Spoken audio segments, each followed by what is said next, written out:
जी हाँ छात्रों, तो फाइनली कक्षा 9वीं द्वितीय परीक्षा वर्ष 2025-26 विषय सोशल साइंस यानी सामाजिक विज्ञान 11 जून का असली बल क्वेश्चन पेपर लेकर आ चुके हैं, वो भी पूरा सॉल्यूशन के साथ। तो बच्चों आपको यहाँ पे बिल्कुल भी टेंशन नहीं लेना है। यदि आप इस वीडियो को शुरू से लेकर लास्ट तक वॉच करते हैं तो 100% गारंटी है कि आपको इस बार समाज विज्ञान पास होने से कोई भी नहीं रोक सकता है और आपके इस बार समाज विज्ञान फुल नंबर आने वाले हैं। तो चलिए बच्चों, बिना टाइम वेस्ट किए सबसे पहले आप देख सकते हैं आपके पेपर का फ्रंट पेज आपका यहाँ पे कुछ इस टाइप का होने गए हैं। तो यहाँ पे देखिए बच्चों, सबसे पहले प्रश्न एक है, निम्नलिखित प्रश्नों में से सही विकल्प का चयन कर लिखिए। पहला क्वेश्चन है, भारत किस महाद्वीप का हिस्सा है? इसका आंसर हो जाएगा ऑप्शन नंबर बा, एशिया महाद्वीप। सेकंड क्वेश्चन है, इलाहाबाद में किन नदियों का संगम स्थल है? इसका आंसर हो जाएगा ऑप्शन नंबर आ, गंगा यमुना। तीसरा प्रश्न है, प्रथम विश्व युद्ध कब लड़ा गया था? इसका आंसर करना है ऑप्शन नंबर आ, 1914 से 1918 के बीच। चौथा प्रश्न है, संविधान के प्रारूप कमेटी के अध्यक्ष कौन थे? इसका आंसर हो जाएगा ऑप्शन नंबर बा, डॉक्टर भीमराव अंबेडकर। पांचवा प्रश्न है, भूमि मापने की इकाई है? ऑप्शन नंबर दा हो जाएगा हेक्टेयर। छठवां क्वेश्चन है बच्चों, बंगाल में किस वर्ष अकाल पड़ा था? इसका आंसर हो जाएगा ऑप्शन नंबर आ, 1943 में। तो बच्चों प्रश्न क्रमांक एक अपना पूरा कंप्लीट हो चुका है। इसका आप लोग फटाफट आंसर याद कर लीजिए। अगला देखिए बच्चों, प्रश्न 2, रिक्त स्थानों की पूर्ति कीजिए। पहला प्रश्न है, ब्रह्मपुत्र नदी को तिब्बत में सांगपो नाम से जाना जाता है। सेकंड क्वेश्चन है, कार्ल मार्क्स ने दास कैपिटल नामक ग्रंथ की रचना की थी। तीसरा प्रश्न है, लोकतंत्र नागरिकों का गरिमा और स्वतंत्रता बढ़ाता है। चौथा प्रश्न है, पालमपुर से दूध को निकट के गांव रायगंज में बेचा जाता था। अगला पांचवा प्रश्न है, 2011 की जनगणना के अनुसार भारत में साक्षरता दर 74.04% थी। छठवां क्वेश्चन है, मतदान करने वाले को मतदाता कहा जाता है। तो बच्चों क्वेश्चन नंबर दूसरा भी अपना पूरा कंप्लीट हो चुका है। इसका भी आप लोग फटाफट स्क्रीनशॉट ले लीजिए। नेक्स्ट देखिए बच्चों, इसी के नीचे दिया गया प्रश्न तीसरा है, निम्नलिखित जोड़ियों का सही मिलान कर लिखिए। यहाँ पे देखिए बच्चों, एक साइड आ, दूसरे साइड बा। पहला नंबर दिया गया महानदी, इसका आंसर करना है छत्तीसगढ़। दूसरा है ड्यूमा, रूस की संसद। तीसरा है देश का सर्वोच्च कानून, संविधान कहलाता है। चौथा है निर्धनता रेखा का आंकलन, राष्ट्रीय प्रदेश सर्वेक्षण संगठन। पांचवा है राष्ट्रीय खाद्य सुरक्षा अधिनियम, 2013 में लागू किया गया था। अगला है चुनाव आयोग का कार्यकाल 6 वर्ष के लिए होता है। तो बच्चों यहाँ पे प्रश्न क्रमांक 13 भी अपना पूरा कंप्लीट हो चुका है। इसका भी आप लोग फटाफट स्क्रीनशॉट ले लीजिए। क्वेश्चन नंबर चौथा के लिए मूव करते हैं अगले पेज पर। यहाँ पे देखिए बच्चों, प्रश्न 4 है, निम्नलिखित प्रश्नों का उत्तर एक शब्द वाक्य में लिखिए।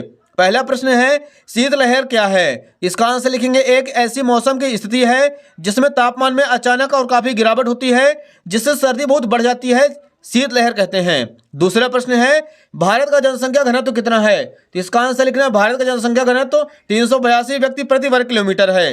तीसरा प्रश्न बच्चों, युंगफोंग क्या था? इसका आंसर लिखेंगे, युंगफोंग नात्सी युवा संगठन था। चौथा प्रश्न, नेल्सन मंडेला देश के राष्ट्रपति थे? तो इसका आंसर हो जाएगा दक्षिण अफ्रीका के राष्ट्रपति थे। पांचवा प्रश्न है, कार्यशील पूंजी का एक उदाहरण लिखिए। तो इसका आंसर हो जाएगा बिक्री कार्यशील पूंजी का एक उदाहरण है। छठवां क्वेश्चन, बीपीएल कार्ड किस वर्ग के लोगों को दिया जाता है? तो इसका आंसर लिखना है, गरीबी रेखा से नीचे परिवारों के लोगों को बीपीएल कार्ड दिया जाता है। तो बच्चों यहाँ पे क्वेश्चन नंबर चौथा भी अपना कंप्लीट हो चुका है। इसका भी आप लोग फटाक से स्क्रीनशॉट ले लीजिए। नेक्स्ट देखिए बच्चों, इसी के नीचे दिया गया है प्रश्न 5, निम्नलिखित कथनों में से सत्य असत्य कथन छांटकर लिखिए। नंबर फर्स्ट देखिए, लू शीतलहर में चलने वाली गर्म हवाएं हैं। तो इसका आंसर हो जाएगा सत्य। सेकंड क्वेश्चन है, भारत में जनसंख्या वृद्धि का एक कारण मृत्यु दर में कमी भी है, यह हो जाएगा असत्य। तीसरा प्रश्न है, भारत की जनगणना प्रतिवर्ष 5 वर्ष में की जाती है, यह हो जाएगा असत्य। चौथा प्रश्न है, हिटलर आर्थिक संकट दूर करने के लिए उद्योग स्थापित करना चाहता था, यह हो जाएगा सत्य। अगला प्रश्न पांचवा है, मक्का एक व्यापारिक फसल है, यह भी हो जाएगा सत्य। छठवां है, चुनाव आयुक्त की नियुक्ति प्रधानमंत्री करता है, तो यह हो जाएगा बच्चों असत्य। तो बच्चों यहाँ पे क्वेश्चन नंबर 5वां भी अपना कंप्लीट हो चुका है। फिर से आप लोग इसके आंसर देख लीजिए। पहला सत्य हो जाएगा, दूसरा असत्य, तीसरा असत्य, पांचवा सत्य, छठवां सत्य और सतवां आपको कर देना असत्य। तो क्वेश्चन नंबर 5 होता कंप्लीट। आप देखिए बच्चों, छठवां क्वेश्चन है, भारत के 3 और विस्तृत जल राशियों के नाम लिखिए। तो यहाँ पे सबसे पहले आपको हेडिंग डाल देना है उत्तर क्रमांक 6, भारत के 3 और विस्तृत जल राशियों के नाम हैं, पूर्व में बंगाल की खाड़ी, पश्चिम में अरब सागर और दक्षिण में हिंद महासागर स्थित है। यह हो जाएगा क्वेश्चन नंबर 6 कंप्लीट। अगला देखिए डियर, क्वेश्चन नंबर 7 है, मानसूनी वर्षा की विशेषताएं लिखिए कोई दो। तो यहाँ पे लिखना उत्तर क्रमांक 7, मानसूनी वर्षा की निम्न विशेषताएं हैं। पहला हो जाएगा, मानसूनी वर्षा कृषि के लिए बहुत अहम है। सेकंड पॉइंट पे लिखेंगे, मानसूनी वर्षा अनिश्चित होती है। ये क्वेश्चन नंबर 7वां कंप्लीट। अगला देखिए पहले बच्चों, 8वां नंबर है, सदाबहार वन और पर्णपाती वनों में अंतर लिखिए। इसका अथवा दिया गया है, नीम और तुलसी के एक एक औषधि उपयोग लिखिए। तो यहाँ पे हमें कर लेना है उत्तर क्रमांक 8 का अथवा, नीम शरीर की गंदगी साफ करता है और तुलसी जो है लीवर को मजबूत बनाती है। तो ये हो जाएगा बच्चों क्वेश्चन नंबर 8 अपना कंप्लीट। नेक्स्ट देखिए क्वेश्चन नंबर 9 है मैंग्रोव वन की कोई दो विशेषताएं लिखिए। तो यहाँ पे लिखना मैंग्रोव वन की विशेषताएं निम्न हैं। पहला, मैंग्रोव वनों में कई तरह के पेड़ पौधे और झाड़ियां पाई जाती हैं। दूसरा पॉइंट लिखेंगे मैंग्रोव वनों में कई तरह के जीव जंतु रहते हैं। तो ये हो जाएगा बच्चों क्वेश्चन नंबर 9 भी अपना कंप्लीट। अगला देखिए पहले बच्चों 10वां क्वेश्चन है जेकोबिन क्लब के सदस्य कौन थे।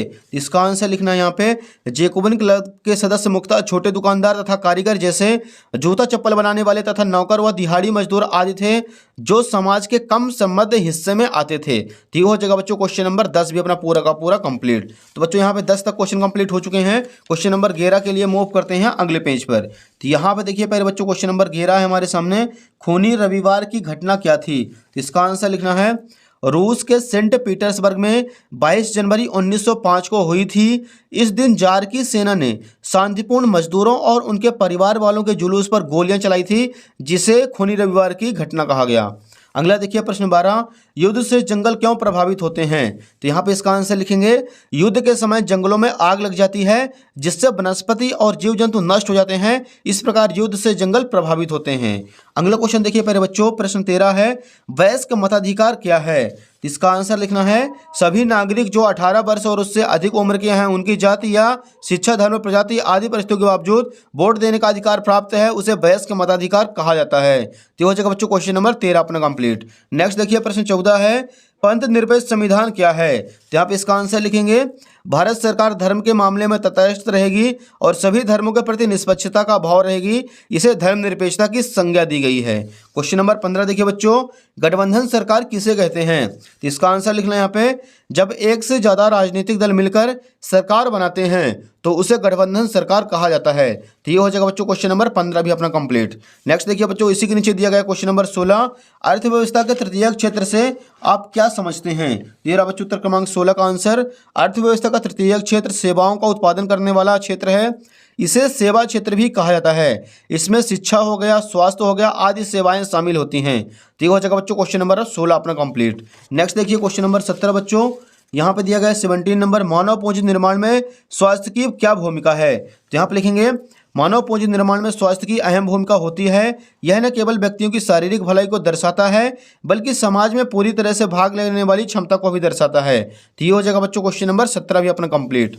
नेक्स्ट देखिए डियर क्वेश्चन नंबर 18 रेशम मार्ग पर टिप्पणी लिखिए। तो यहाँ पे लिखना है उत्तर क्रमांक 18 रेशम मार्ग से बड़े पैमाने पर चीन के रेशम यूरोप अफ्रीका तथा एशियाई देशों में भेजे जाते थे इसलिए इस मार्ग का नाम रेशम मार्ग या सिल्क रूट कहा गया। रेशम मार्ग के जरिए रेशम चाय भारतीय मसाले कपड़े कीमती पत्थर सोना चांदी शराब आदि का व्यापार होता था। रेशम मार्ग द्वारा संस्कृति भाषा और विचारों का आदान प्रदान होता था। रेशम मार्ग एक महत्वपूर्ण ऐतिहासिक व्यापार मार्ग था। मार्को पोलो ने रेशम मार्ग से यात्रा करके चीन पहुंचे थे और वहां की सभ्यता को देखे थे। तो ये हो जाएगा बच्चों अपना पूरा क्वेश्चन नंबर 18 कंप्लीट। इसका आप लोग फटाफट स्क्रीनशॉट ले लीजिए।